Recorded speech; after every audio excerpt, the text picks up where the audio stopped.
guys, Howard here, back with another installment of easy blues riffs and blues rock riffs for beginners and intermediate players as well, of course.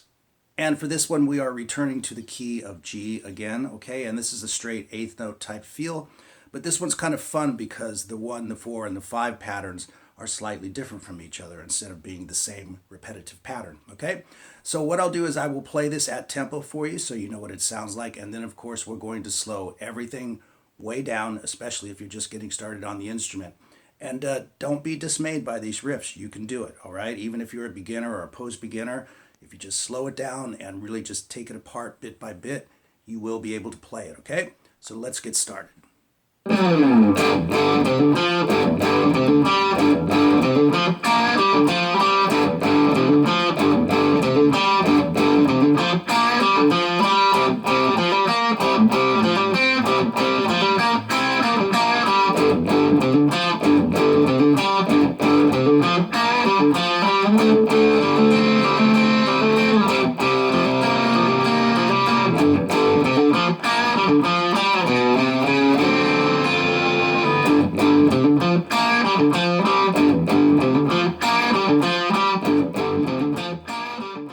So as a note, I'm in standard tuning. I'm using my American Telly and I'm running through an Orange Crush RT20 practice amp, or 20RT, whichever you like.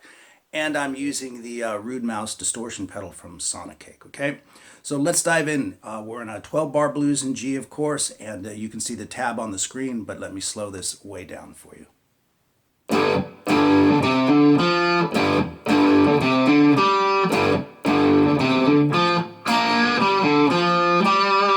So let's break that down right out the gate. We have a G power chord or a G5 chord, 3rd fret on the 6th string, and 5th fret on the A string, okay? We want 2 strokes with that. You can play this whole thing with downstrokes.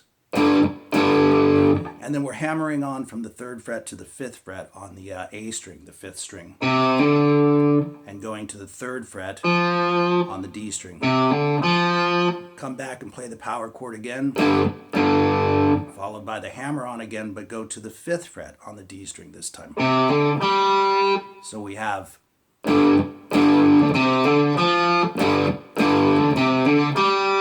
and then come back and do the same hammer on again, but the 3rd fret on the D string. Right? So that's what we have so far.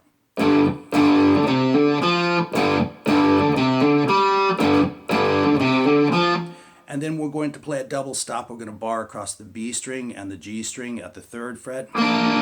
Give it a slight little bend, about a 1/4 of a bend, just to give it that bluesy feel. Come back to the 5th fret on the D string, and then the 5th fret on the A string. And right there you might want to use alternate picking a little bit, I should say.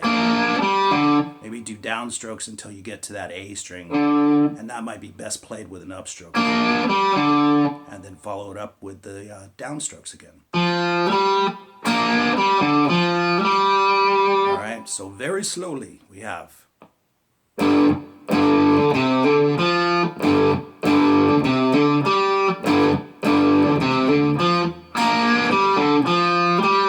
To play that whole thing twice. And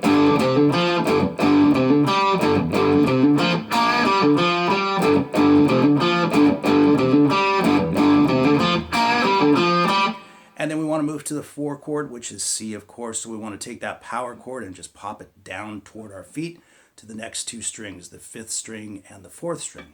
And we're going to play the riff there, so we'll be hammering on the D string now. Going to the G string, right? So we'll have.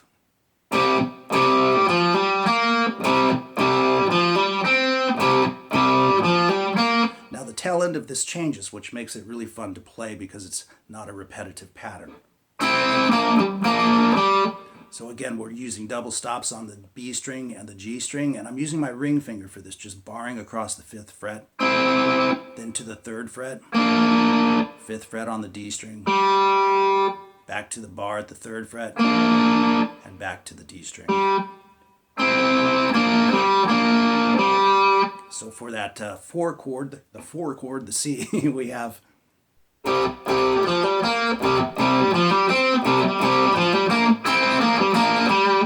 bring it back to the 1 chord, the G, and we play the pattern 1 time.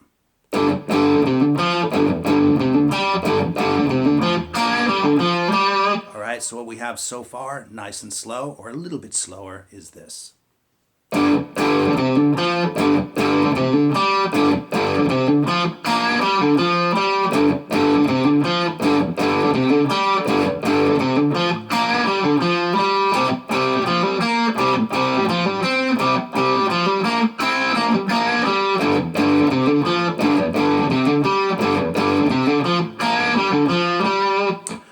And then we move to the 5 chord, which is D, or you can think of these as sevenths, G7, C7, D7. And we're borrowing from John Lennon a little bit here, sort of a revolution type thing. So we've got the power chord at the 5th fret on the A string and the D string, okay?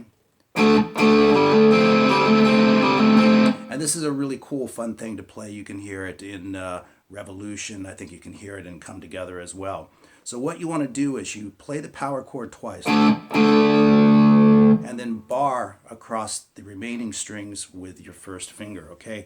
We're only using the we're only using the A, the D, and the G strings, but by barring, you can make all of those notes run together. So I'm hammering from 5 to 7 on the D string, and then picking the G string, and I'm barred once again. So we get this. When you combine that with the power chord, you get this great sound. Because that D note, that root note, is ringing straight through, okay? So we do 3 of those hammer-ons. Move it to the 3rd fret for the 4 chord and play the exact same thing. So we have...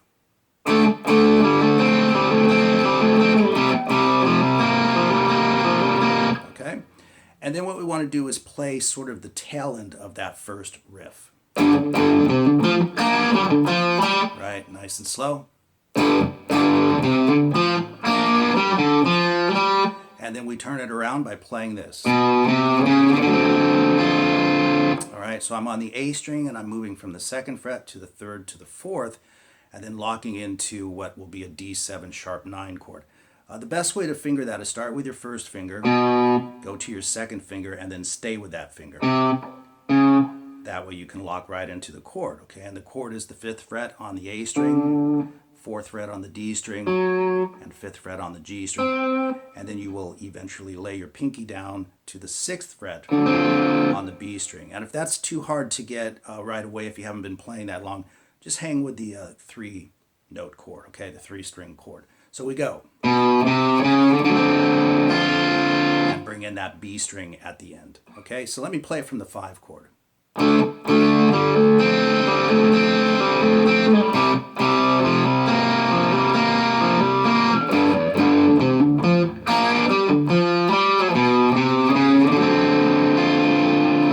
that is the whole thing, okay? So let me play the whole thing really slow, and that way if you want to play along, you can, okay? So here it is.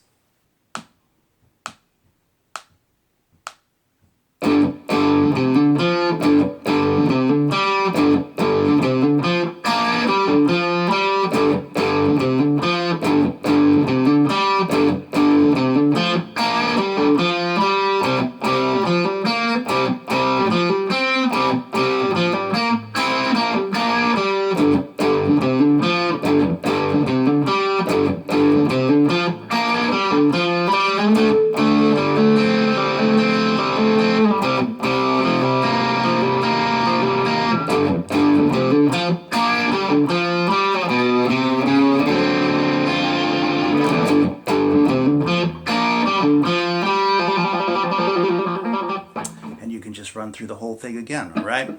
So there you go with number 7 in the series, Easy Blues and Blues Rock Riffs for beginners and intermediate players, of course. And if you enjoyed this and you want to take a deeper dive into all this stuff, you can check out my Blues Rock course. It's in the description box below, and that'll take you even further into this world, okay? So anyway, I hope you enjoyed it, and I shall see you guys in the next video.